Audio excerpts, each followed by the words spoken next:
Welcome to this video on the Toppobrillo Multifilter. This is one of my absolute favorite filters. It's incredibly versatile, it sounds great. There's a ton you can do with it. There's all kinds of interesting ways to patch it. So in this video, we'll go over the panel, basic features, and I will show a handful of patch ideas for some of the things that you can do with this filter.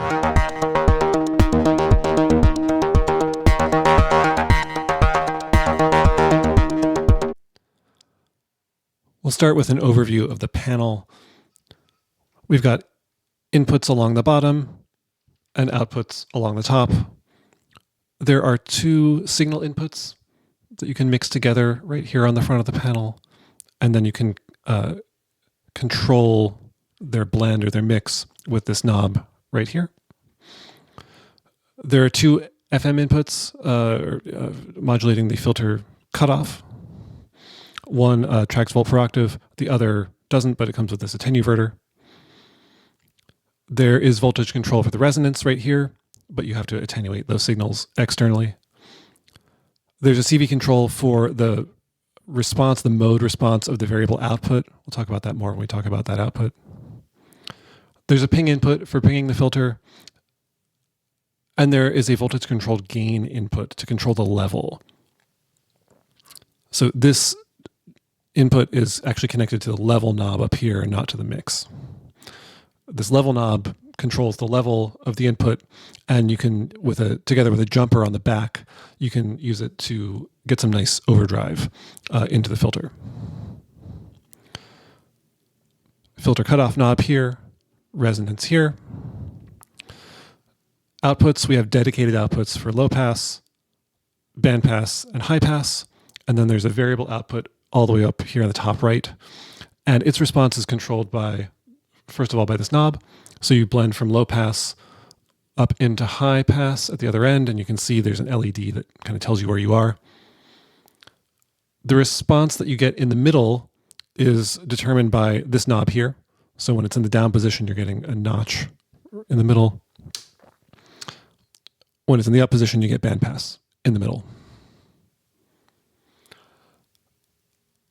Furthermore, this variable response can be affected by what you put into the mode CV down here together with its attenuverter.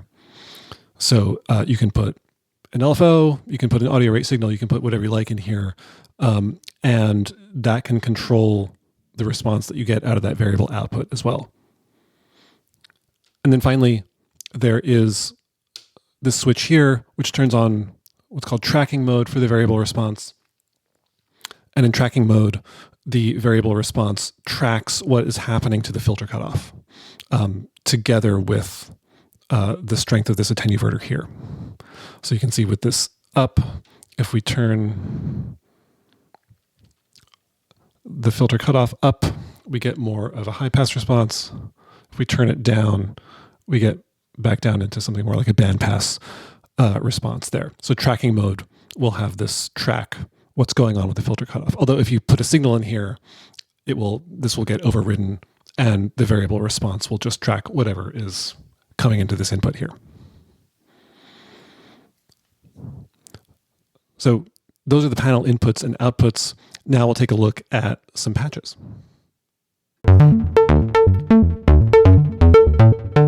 So here to start off, just to give you a basic sense of the core sound of this filter,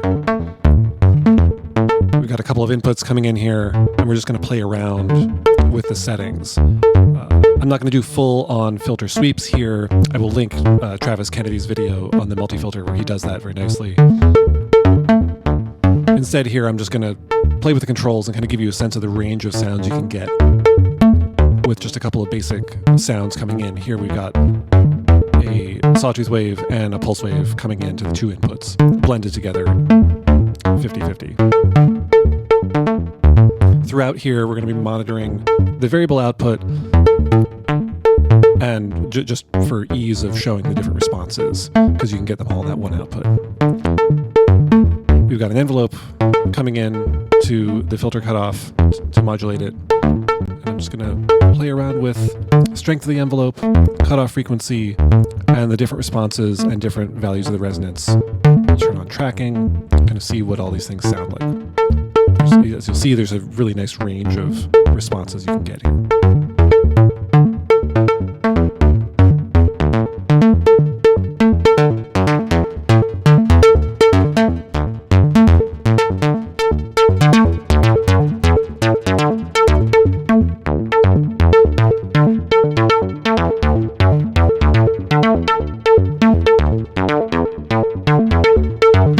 Turn up the input level a little bit.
So there you have a sense of just some of the different responses you can get out of this filter by manipulating cutoff, resonance, response, strength of the FM, tracking mode, and the strength of the modulation of that tracking mode.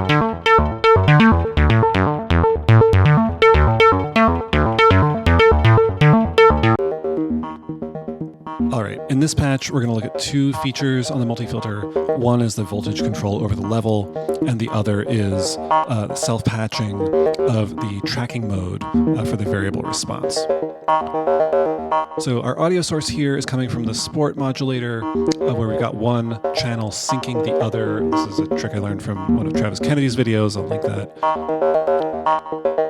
And then we've got that output coming into the filter. We've got a sequence coming into the CV of the synced channel. And you can hear how that's kind of varying the overtones that we get.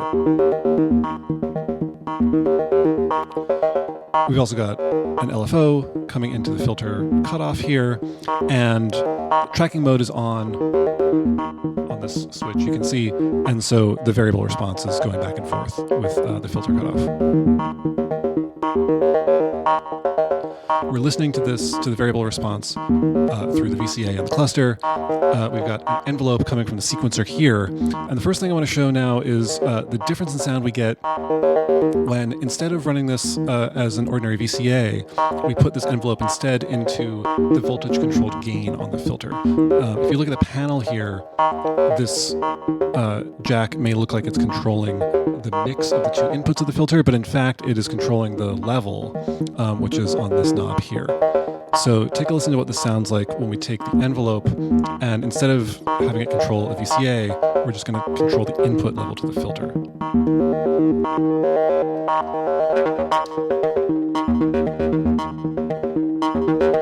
So that difference in sound is quite nice, I think. You get these nice kind of like overdriven tones.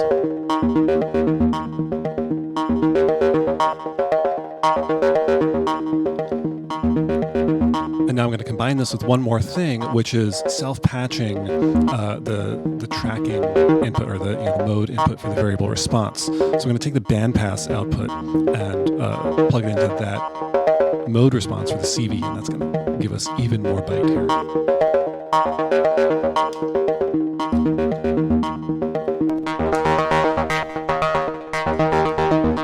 You can hear how that just kind of beefs things up.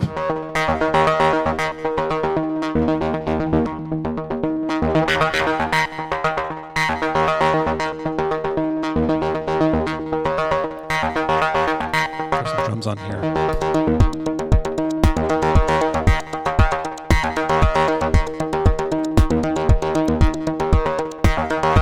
So that self-patching of the variable response and the voltage control over the input level on the filter, and overdrive that you can get from that, just give you a whole nice range of sounds to play with this filter.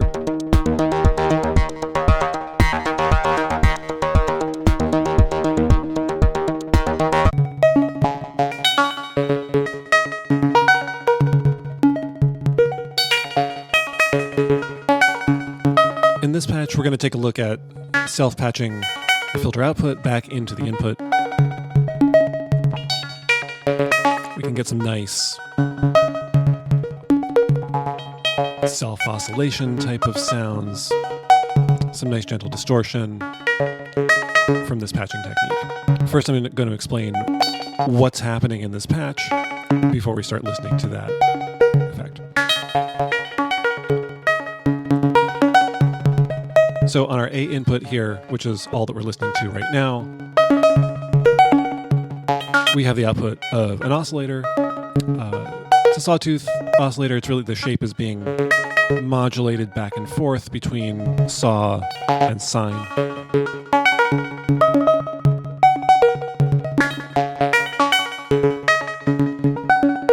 We have a sequence going into the quantimator over here with two of the outputs being used, one going to the volt per octave input on the filter to modulate the cutoff, the other going to the volt per octave input of the oscillator to control its pitch.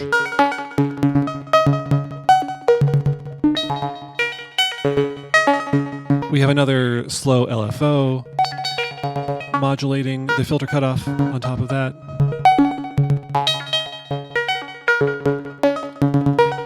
And we are monitoring the variable output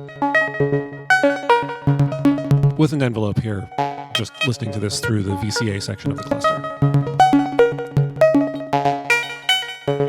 And there is a little bit of delay at the end of the chain.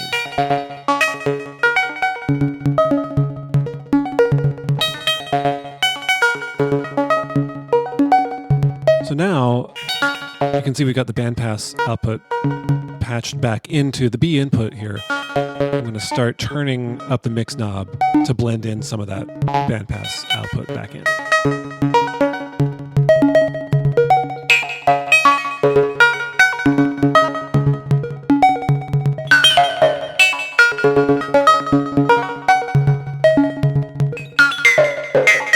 And you get this wonderful kind of distorted harmonic, just splendid sound.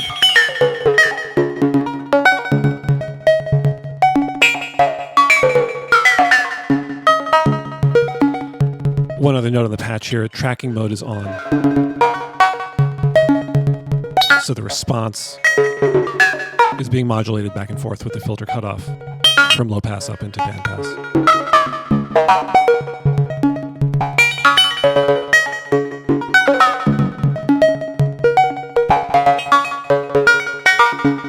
And I also want to show you what this sounds like with some lower notes. So to do that, I'm just going to flip the mode switch on the quantimator. So we're going to go into shift register mode. This is going to produce a totally different key and overall tone, but it will give us some lower notes. And those also sound really nice with this kind of patch.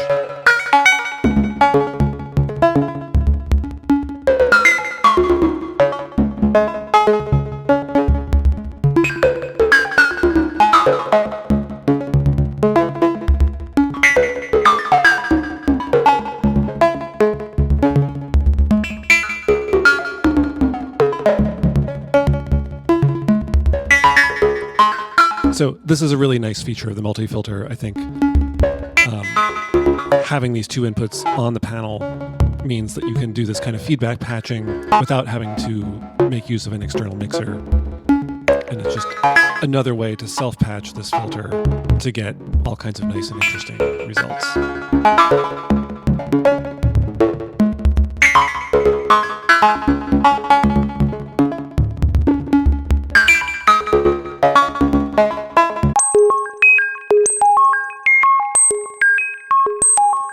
In this patch, the multi-filter is self-oscillating. Nothing is patched into the input. The resonance is just set up high enough that the filter starts to oscillate. We've got a quantized sequence going into the full per octave. And then we've just got some delay on the output here because it sounds nice.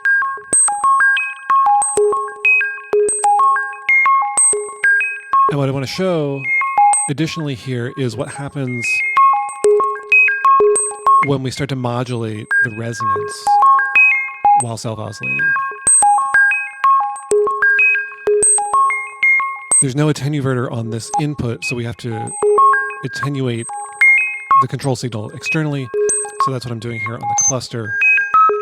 Just got a sine wave oscillator patched in here.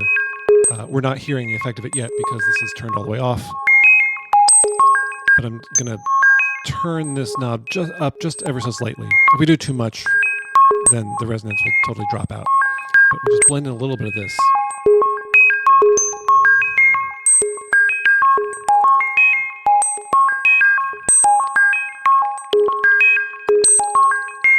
And it will just give us a little bit of kind of bite and flutter and a nice little edge to the self-oscillation sound.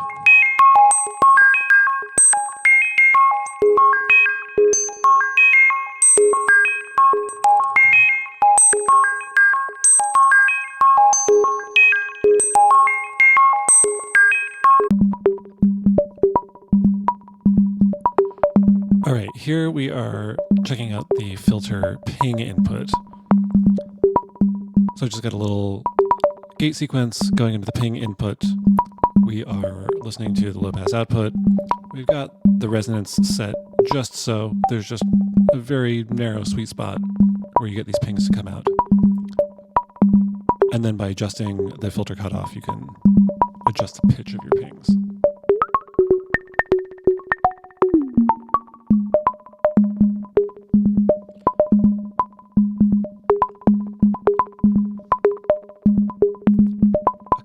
Additional interesting things that you can do here.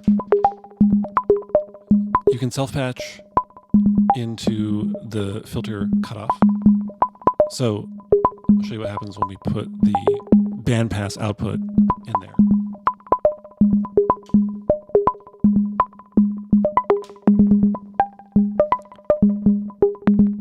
We immediately get this nice, more bendy, plucked string almost kind of sound. And we can enhance it by turning the modulation depth up.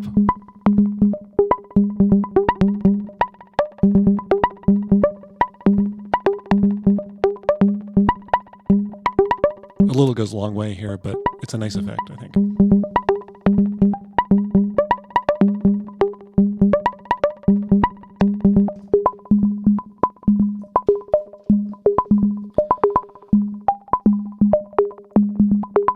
We can also modulate the cutoff using another oscillator, so using an audio rate oscillator, and that will give us a nice effect as well. So I'm going to pull the sequence from the filter cutoff here, and I'm going to replace it with the output of a sine wave oscillator that I've got running through the cluster here.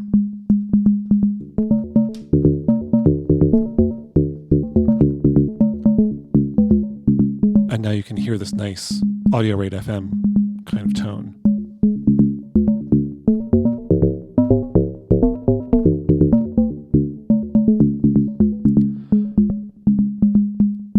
Additionally, the depth of that modulation is being controlled by the support modulator over here. If we turn that up into audio rate, we can start to get some nice additional tones and sidebands.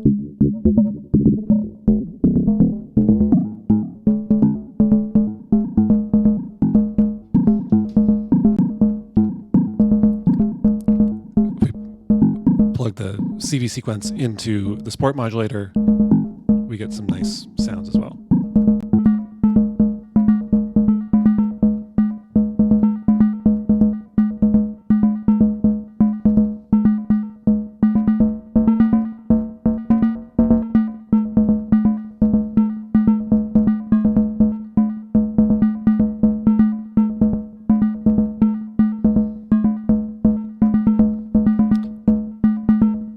As I said, the sweet spot is really, it's a spot. So if you turn this up or down, you'll kind of lose the pings.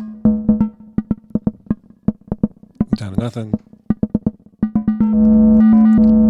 And then here we're in full self-oscillation, kind of droning.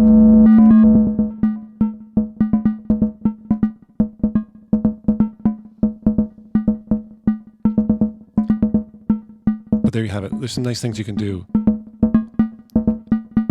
to enhance that ping sound. But just the plain old ping is nice too if you pull this modulation.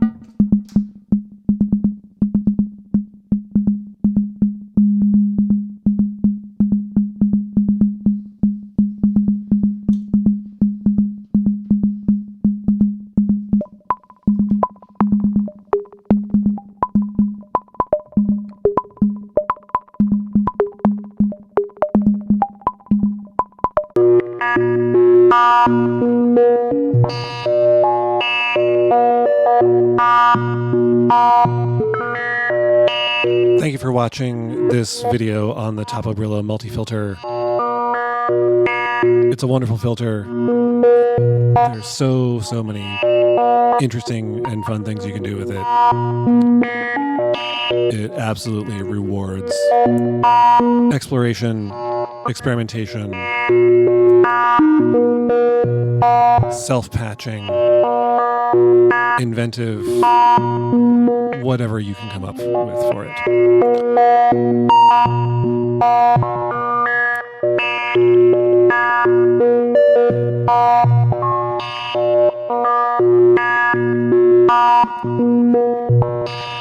Thanks again for watching. See you next time.